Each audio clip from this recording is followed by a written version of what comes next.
Alright guys, the hype was real. Kagurabachi is building something special. And it is thanks to the genius of the author Takiro Hokazono. As with just about 20 chapters, we have an amazing character dynamic between Sojo and Chihiro, which has resulted in two absolute banger fights. And Sojo and Chihiro are both amazing characters at this moment as well. But wait, how did we get to this point so fast without it feeling rushed? 3 things: concise, tight storytelling, exceptional paneling, and movie-like direction. In chapters 9, 15, 16, 17, all these traits were displayed to the highest level. This is great because all of them included fights, and besides amazing art, one of the other ways to make fights great is by using exceptional paneling. Series like JJK, Hunter x Hunter, Sakamoto Days, and Dragon Ball made waves for having great fight scenes, and it wasn't because their art/drawing was anything crazy. The thing that made their fights special was the paneling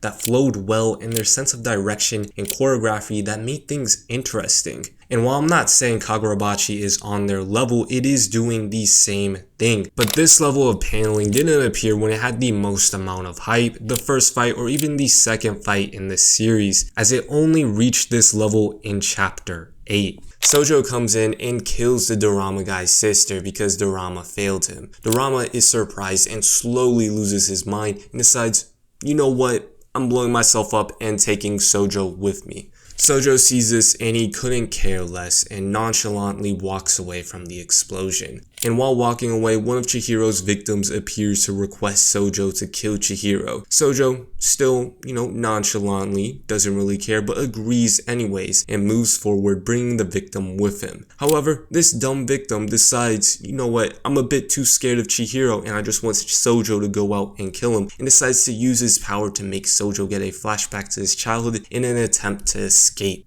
This is where he messes up and gets murked. After murking that guy, Sojo pulls up on Chihiro and he's spread with brilliant paneling that flows well to the next page, where we see Char open the door and see the battle between Chihiro and Sojo. And I want to pause and mention that this isn't a brilliant example of paneling besides this spread, rather it's an example of great page layout, as this was the next page after this, and when you turn the page and see something unexpected or something that invokes heavy emotion, it is a brilliant way to keep the audience on their feet and entertained. It is something that all of the best manga authors do. Now back to the chapter, this panel perfectly encapsulates the differences between Sojo and Chihiro. From their postures to their expressions, their swords, their sword techniques, there's so much stuff here to digest, and overall, in one panel, we know that Sojo and Chihiro are completely different without them even exchanging many words. Now this right here makes it even better, as if we zoom out and look at their sword placement and color of their techniques, outline the flow, simplify it, and bam, it is a yin-yang symbol representing them being complete opposites.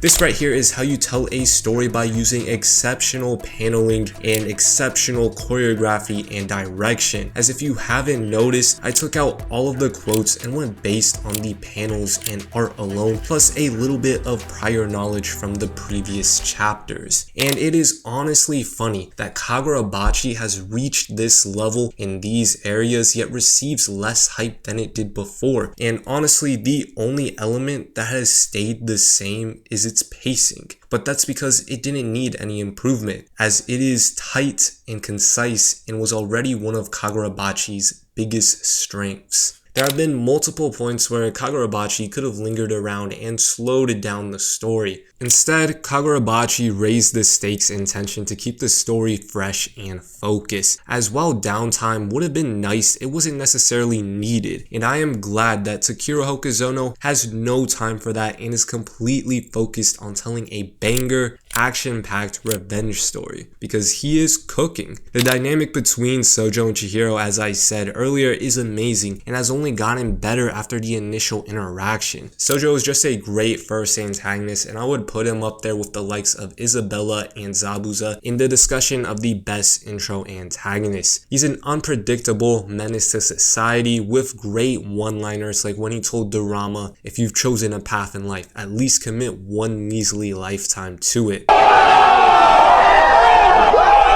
And Chihiro, well, he got some dope one-liners too, paired with some of the most rawest scenes, and I mean raw. Aside from those two though, I will say none of the other characters are noteworthy besides Char, but that's to be expected considering so much focus has been put on Chihiro's revenge and his dynamic with Sojo. And the last thing I want to mention is that with this next arc, Kagurabachi will 100% develop its world, provide us with more characters, and give us a more in-depth look at the characters we already know. That's because this auction arc so far seems to be setting up to be a pretty big one with a bunch of characters. I'm thinking something similar to the York New City arc from Hunter x Hunter, where we get introduced to all of the main bad guys and other side characters that will be important later. This is a very good thing because the weakest point of Kagurabachi so far has been the world building and the characters besides Sojo and Chihiro. So with this, Kagurabachi's story can be taken to the next level.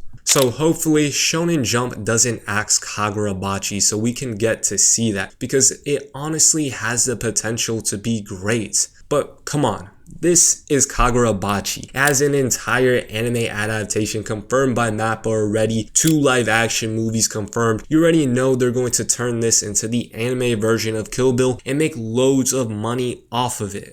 Okay, but wait, hold up. Enough with the memes, because honestly, Kagurabachi has become more than a hyped up meme. It's now something special and can become one of the best mangas of this decade. Also, I just want to come here and let y'all know post recording that look, Kagurabachi is selling well in Japan, so we don't have to worry about it getting axed. And one more thing, make sure to like, comment, subscribe, as that will truly help out my channel. And thank you to everyone who has stuck with me despite me not posting for the past couple months as well. So yeah, that's all I wanted to say, and I'll see you on the next video. Peace.